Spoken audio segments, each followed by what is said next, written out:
Intel's Core Ultra 200S processors have arrived and I'll be reviewing them very shortly. And to go with those processors, MSI sent me a selection of Z890 motherboards. We have the MEG Z890 Tomahawk Wi-Fi that comes in at £300 in the UK, and higher up the stack the MPG Z890 Carbon Wi-Fi that costs £490. Also we have the MEG Z890 Unify X, apparently not coming to the UK just yet, or possibly at all, priced at $670 US.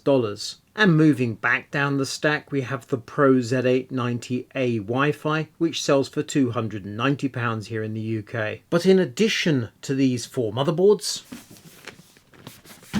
I have this mystery pack. So let's take a look inside.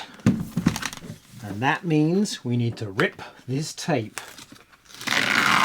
And let's see what we've got.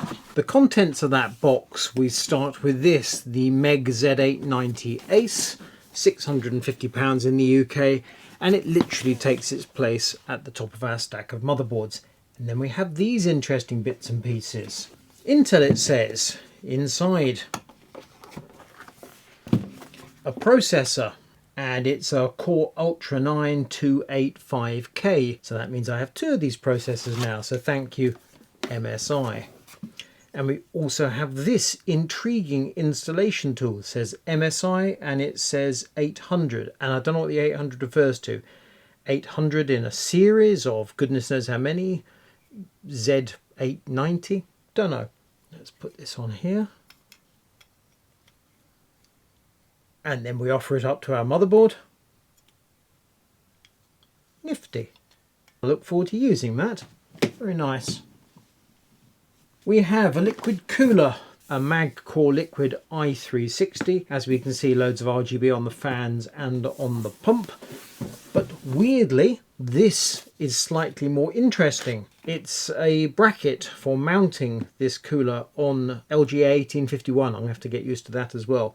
The Z890 motherboards. The thing is, we've seen leaks of some slides which were watermarked MSI engineering or MSI overclocking. They say in these slides that the hotspot of certain members of the new processor family are moved from the current Raptor Lake LGA 1700 processors. It's only a short distance, but this offset bracket is intended to put the cooler cold plate directly over the hottest point of the processor, depending on which processor you have. As it happens, I have a copy of the leaked deck, and the leaks that you've seen are correct. The thing is that on those same slides it says not for public release or not for public consumption, and given that MSI sent me a bunch of stuff releasing the deck that I was sent, which says not for public consumption, would be a bit off really, but you can take it on trust, those leaks are correct. And then we have this, some slightly mysterious Kingston Fury Renegade memory. Now the significant point here is that part of the name, which I'm going to say is called QDIM. I'm not absolutely sure that's how you pronounce it. The point is that this memory, we understand according to the literature, contains an extra piece of circuitry which enables you to overclock it better. The funny thing is, somebody has run a marker pen over part of the coding, so I'm not certain until I use this memory what speed it is. I would hope it's 8000. We have some fruity Kingston memory. We have a Core Ultra 9 285K with an MSI installation tool that I'm really looking forward to using. We have their 360mm AIO liquid cooler, which I'm sure I shall use at some point in the near future because I will be doing a review of the Z890 Meg ACE. And we also have the bracket to mount that on the LGA 1851. But let's get on with the motherboards, which are the focus of this showcase. MSI has shared some useful information explaining how their ranges of Z890 motherboards are arranged. We have MEG, MPG, MAG, and Pro boards, and you can see which motherboards fall into each category. We also see the changes from Z790 up to Z890. So we can drill down and see that with Z890 it's the inclusion of Thunderbolt 4, a modest increase in VRMs from 105 amps to 110 amps, improvement on the DIY side of things, and there are changes on the networking side of things from 2.5 gigabit up to 5 gigabit. This slide gives details of the VRMs for each of the motherboards in the range, and while I imagine it is less important with these new Intel processors given the lower power draw that Intel is claiming, this is the kind of detail that we love to see from motherboard manufacturers. MSI goes on to talk about the cooling around the VRMs and on the motherboards themselves. And we see both the Godlike and the ACE have dual heat pipes on the VRM coolers, while the Unify X, Carbon, Edge and Edge ITX have single heat pipes. And we also see the detail about the M.2 Shield Frozr heat sinks on the various M.2 arrangements on these motherboards. This can get a bit confusing as the Godlike and the Unify X have triple double-sided cooling on M.2s, while the ACE, which is very high up the stack, only has this cooling for two M.2s. And here we have a chart from MSI that shows all the different types of cooling applied to each of their different motherboards. It's an extensive list that includes information about heat pipes, thermal pads, M.2 cooling, and also details whether or not there's a backplate. We also have comprehensive information about Frozr Sync, which is details about the different fan headers on their various motherboards, and a breakdown on networking. This one's quite straightforward. Top of the stack is 10 gigabit, further down 5 gigabit. The theme of 2024 is Wi-Fi 7, and here MSI shows us just how much faster Wi-Fi 7 is than Wi-Fi 6E, 6 or 5. And of course Thunderbolt 4. Most of the Z890 motherboards in the range have dual Thunderbolt 4s. The Pro P has a single port. And it's a similar story with M.2 storage. At the top of the stack you can pack in a huge amount of drives, but even down at the bottom of the stack with Pro A and Pro P you can pack in 3 or 4 M.2s. New graphics cards are going to require a lot of extra power, and it has to be sophisticated ATX 3.1 power. MSI has an extra connector on the motherboard for exactly that purpose. MSI has many more pages of details about their various motherboards, but let's see how this works in effect. Starting with this Pro Z890A Wi-Fi, which is a relatively basic motherboard and sells in the UK for £290 including VAT. But despite that, it has a decent number of features. This immediately catches my eye.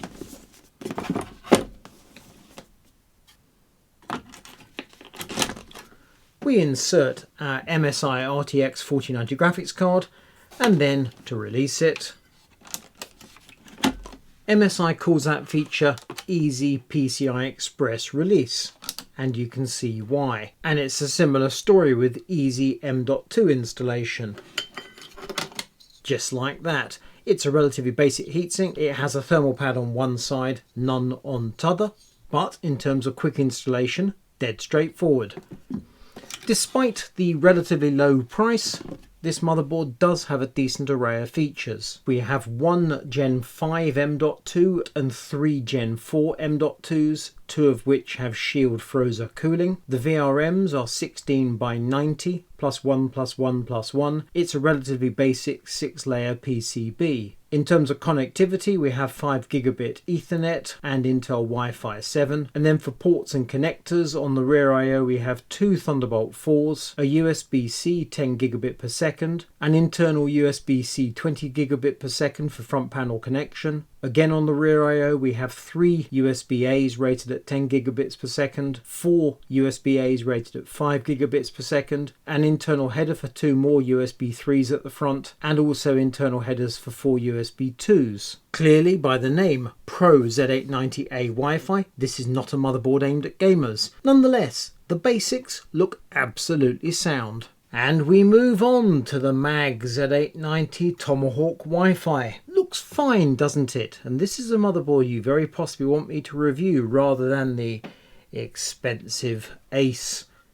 But here's the thing about this admittedly very appealing by eye Tomahawk Wi-Fi. Technically, it's almost identical to the Pro Z890A Wi-Fi. and that might surprise you. Let me walk you through the specification and you'll see what I mean. We have a 6-layer PCB and the VRM is 16 by 90 amps plus 1 plus 1 plus 1. For the storage we have 1 Gen 5 M.2 and 3 Gen 4 M.2s, but this time 3 of them have M.2 Shield Frozr, where the Pro only has 2. For connectivity we have 5 gigabit Intel Killer Ethernet. The Pro uses Realtek Ethernet, and we have Intel Killer Wi-Fi 7. And for the other ports and connectors, we have 2 Thunderbolt 4s on the rear panel, 1 USB-C rated at 10 gigabits per second on the rear panel, and an internal header for USB-C rated at 20 gigabits per second. For USB-A's we have 3 rated at 10 gigabits per second on the rear panel and 4 rated at 5 gigabits per second, along with an internal header for 2 more 5 gigabit per second and internal headers for 4 USB 2s. And that's it! Spec-wise, very similar to the Pro. Nonetheless, I do like the look of this board. I like the fact I can get to the storage nice and easily, top and bottom, but this heatsink I have to remove with the screwdriver. I find that a bit odd. So aesthetically it's very smart, performance I'm sure is absolutely fine, but it's a Pro with different clothing and a very similar price tag. We move up the product stack to the MEG Z890 Carbon Wi-Fi, and this is where things get real. The UK price £490 including VAT. Realistically, you're going to be pairing this motherboard either with a Core Ultra 7 or more likely the Core Ultra 9. So you're going for a high-end PC. Just look at it. Looks absolutely superb. Love the carbon aesthetic. The strength of this motherboard is that it is loaded with features. Let's start with the VRMs, which have a 20 by 110 amp plus 1 plus 1 plus 1 configuration. As previously mentioned, the VRM coolers are linked by a heat pipe and the hardware sits on an 8-layer PCB. For storage we have 5 M.2 slots, 1 is Gen 5 and 4 are Gen 4. 2 of those are cooled with M.2 Shield Frozr. In addition to the basic hardware and the expansion slots, we have a number of features. So for example, easy access to those M.2s. We have a debug display next to the main power connector. Somewhat curiously, we do not have a power micro button on the board itself, so when it's sat on your test bench or on the box if you're going old school, there's no button to push. The I/O is absolutely loaded and we have 3 micro buttons. This is a feature we've seen a few times now with MSI. We have a clear CMOS, a flash CMOS and a smart button, which can be configured a number of ways, likeliest to be used as a reset. And in terms of those ports and connectors, we have 2 Thunderbolt 4s, 1 USB-C rated at 10 gigabits. There's an internal header for a USB-C rated at 20 gigabits. A massive 10 USB-A's rated at 10 gigabits per second. Next to the internal Type-C connector, we have 2 USB 3 Type-A connectors. And at the foot of the board, we have headers for 4 USB 2 ports. For networking, we have Intel Killer Wi-Fi 7 and we have dual Ethernet, 2.5 gigabit Intel and 5 gigabit Intel Killer. I love the aesthetic of the carbon Wi-Fi, looks absolutely great. More or less blacked out, but with a certain amount of RGB. The thing is, you are not going to use all of these headers and connectors, which are on every single part of the motherboard. Fans, RGB and so on within easy reach. The price is clearly an issue, but £600 for a processor, £100 or £200 for your memory. You've got to add in M.2 storage, and then we have graphics cards. What do we think an RTX 5090 is going to cost you? £1,500? Possibly even £2,000. In that context, a motherboard is a drop in the ocean. In this instance, quite a heavy drop.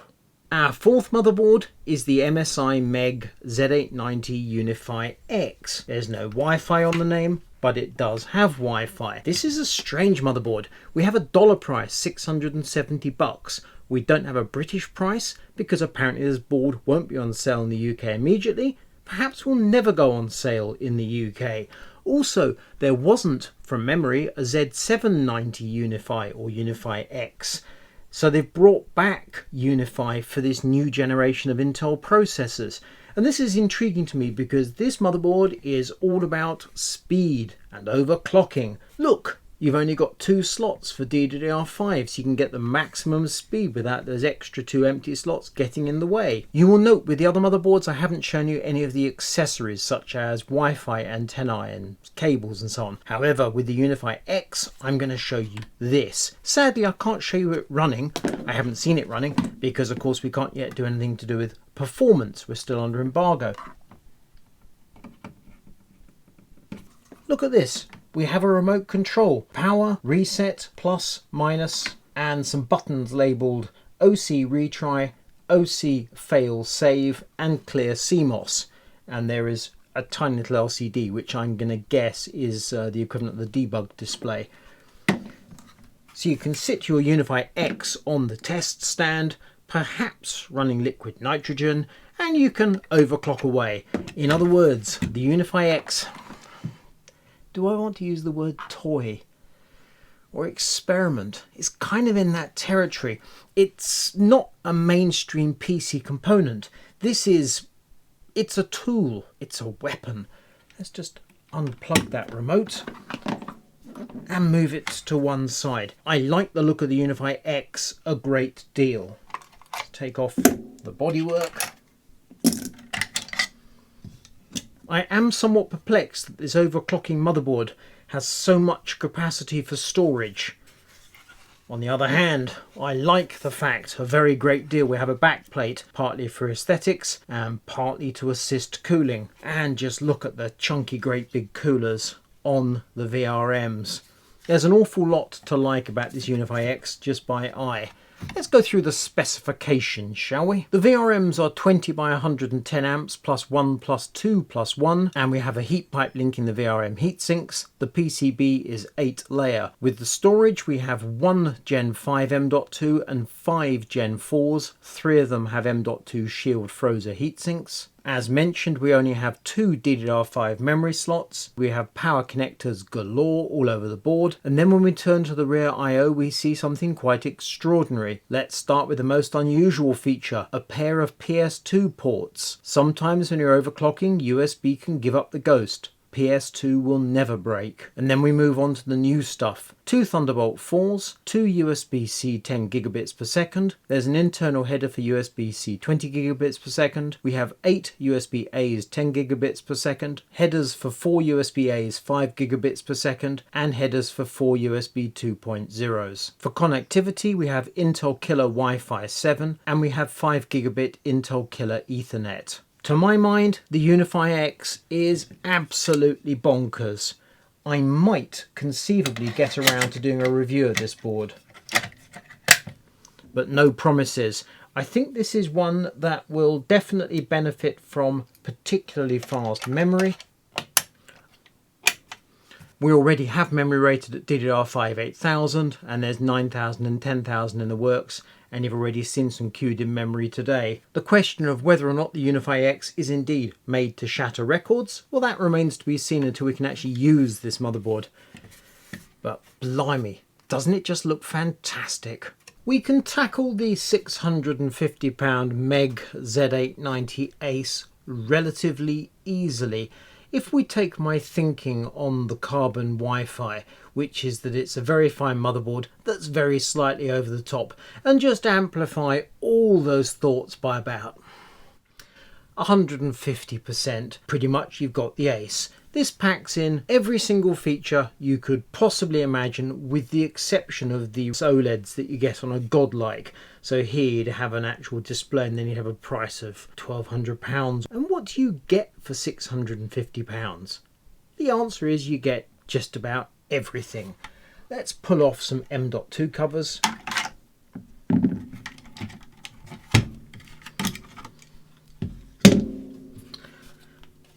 And there we have it. Enormous heat sinks on the VRMs, an enormous VRM. 4 DIMMs naturally for DDR5. We have the quick release for the graphics card. We have the extra power connectors. At the top of the board you got 2 8-pins. Fan headers galore. We have a postcode debug display. We have laid down connectors on the side. Basically elements you've seen before, but this is just every element you've seen before all on the one board. And the I/O panel is just utterly ridiculous. Naturally, it has a back plate, but realistically, it has everything. And let's go through those specifications in a bit of detail. The VRMs are 24 by 110 amp plus 1 plus 2 plus 1, and the VRM heatsinks have dual heat pipes. The hardware sits on an 8-layer PCB. For storage, we have 1 Gen 5 M.2 and 4 Gen 4 M.2s. 2 of those have M.2 Shield Frozr. Turning to the rear I/O panel, for networking, we have Intel Killer Wi-Fi 7 and 10 gigabit Marvell Super Ethernet. We have 2 Thunderbolt 4s, 2 USB-C 10 gigabit per second, an internal header for USB-C 20 gigabits per second, 2 laid down headers that support 4 USB Type A 5 gigabits per second, headers for 4 USB 2.0s, and on the rear I/O panel we have 11 USB-A 10 gigabits per second. I'm going to let you into something of a secret about the ACE motherboards, given that I'm going to be reviewing this very motherboard, which is that I don't particularly enjoy reviewing hugely expensive products, because the fact of the matter is giving it a very high score is unlikely. After all, £650 is a huge amount of cash for one part of your PC. The thing is, I have recently enjoyed working with MSI Meg ACE. I used the X670E model when I reviewed the Zen 5 processors, and I revisited those processors and used the ACE quite extensively.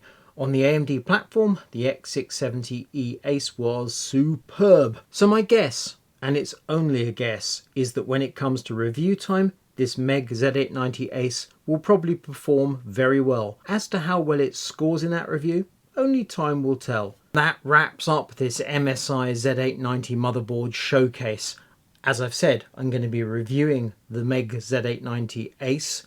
I'm going to be using this ACE for my testing of the Intel Core Ultra 200S processors, and MSI sent me this, a GeForce RTX 4090 Ventus 3X graphics card. And that's going to allow me to step up on the gaming benchmarks, which should be a spot of fun. Head over to kitguru.net to read our reviews and news, and don't forget, we're also on TikTok.